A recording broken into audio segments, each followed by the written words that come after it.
Bismillahirrahmanirrahim. Assalamualaikum warahmatullahi wabarakatuh.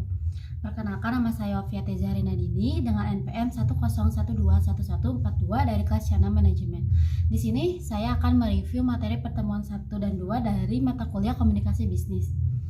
Yang pertama, apa itu komunikasi bisnis? Komunikasi bisnis adalah komunikasi yang dilakukan oleh dua orang atau lebih yang dilakukan dengan menggunakan bahasa yang dapat diterima oleh kedua belah pihak dan cenderung lebih fleksibel atau informal.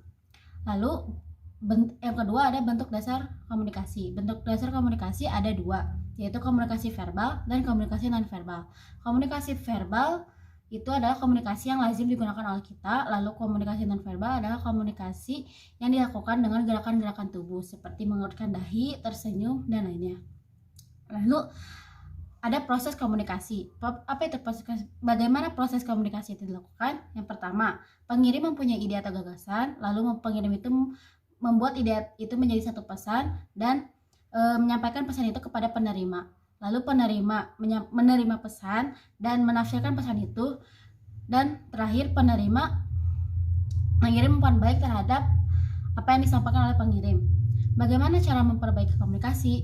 Yang pertama ada persepsi. Persepsi adalah informasi yang apakah informasi itu dapat diterima oleh kita. Lalu ada ketepatan, yaitu kejelasan kerangka berpikir kita. Yaitu ada kredibilitas, adalah informasi yang dapat dipercaya. Lalu pengendalian, yaitu tanggapan kita terhadap lawan bicara. Dan keharmonisan adalah kita harus bisa menjaga hubungan terhadap lawan bicara kita. Lalu komunikasi terbagi menjadi dua, ada komunikasi internal dan eksternal. Komunikasi internal adalah komunikasi yang dilakukan oleh pihak internal atau organisasi, orang-orang yang berada dalam satu organisasi. Contoh media komunikasi internal adalah seperti mading, majalah, surat, email, dan lainnya. Lalu komunikasi eksternal adalah komunikasi yang terjadi antara sebuah organisasi satu dengan yang lainnya. Jadi terjadi di luar organisasi. Dan contoh dan media komunikasi eksternal adalah seperti konferensi pers, brosur, bakti sosial, poster, dan lainnya.